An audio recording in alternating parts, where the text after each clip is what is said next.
حضور نے ارشاد فرمایا کہ جو کسی روزہ دار کا روزہ افطار کرواتا ہے تو اللہ تعالیٰ روزہ دار کے اجر کو کم کیے بغیر اتنا ہی اجر روزہ افطار کروانے والے کو عطا فرماتا ہے۔ تو صحابہ نے عرض کی یا رسول اللہ، ہم میں سے کچھ ایسے لوگ ہیں کہ جو روزہ افطار کروا نہیں سکتے، اتنی طاقت نہیں رکھتے کہ ہم روزہ افطار کروائیں تو پھر یہ ثواب ہم تو نہیں پا سکیں گے۔ تو حضور علیہ السلام نے فرمایا لازمی نہیں ہے کہ تم سیراب کر کے کسی کو کھانا کھلاؤ یا پانی پلاؤ، اگر مذقۃ لبن، حضور نے فرمایا کہ دودھ کا ایک گھونٹ، اور شربہ من الماء،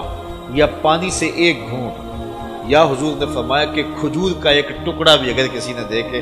کسی کا روزہ افطار کیا، اللہ تعالیٰ جل شانہ اس کو پورا ثواب عطا فرمائے۔ اور جس نے پورا اہتمام کیا کہ اس کو صحیح افطاری کروائی، اس کو سیراب بھی کیا، اس کو رجایا بھی، تو حضور فرمایا اللہ تعالیٰ قیامت کے دن میرے ہاتھوں سے اسے حوض کوثر کا جام نصیب کرے گا، اور فرمایا کہ وہ حوض کوثر کا جام جب اسے ملے گا اور وہ پی لے گا تو رسول کریم نے ارشاد فرمایا کہ جنت میں داخل ہونے تک حشر کا سارا دن جو 50,000 سال کا دن ہوگا تو میں اس سارے دن اس کو پیاس نہیں لگے گی۔ تو یہ ماحول پیدا کریں، لازمی نہیں ہے کہ آپ بڑا اہتمام کریں۔ اگر آپ ایک مٹھی کھجوروں کی جو ہے وہ مسجد میں بھیج دیں یا ہمسایوں کے گھر بھیج دیں یا کسی غریب کو دے دیں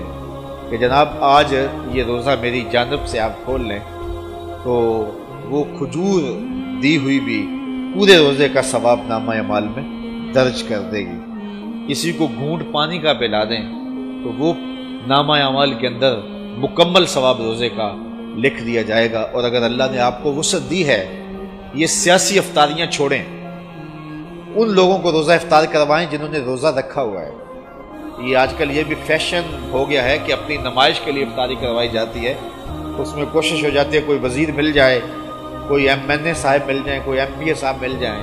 کوئی آفیسر مل جائیں، اور اس بہانے سے ان کی دعوت کا موقع۔ اور میں کہتا ہوں کہ یہ اکثر ان کا روزہ کھلوایا جاتا ہے جنہوں نے روزہ رکھا ہوا ہی نہیں ہے۔ وہ دوپہر کو بھی کھول کے آئے ہیں، وہ صبح بھی کھولا تھا انہوں نے، اور اب بھی وہ بیٹھے ہوئے ہیں، اور ہنسی آتی ہے کہ روزہ رکھا ہوا ہی نہیں، تو انتظار کر رہے ہوتے ہیں کہ ذرا اذان ہو لے۔ تو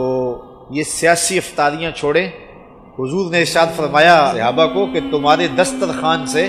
سوائے متقی کے کوئی نہ کھائے، یعنی متقی تمہارے دسترخوان سے کھائیں، اور یہ کسی بندے کی خوش بختی ہوتی ہے کہ اس کے دسترخوان سے کھانے والے متقی ہوں، پرہیزگار لوگ ہوں۔ تو آپ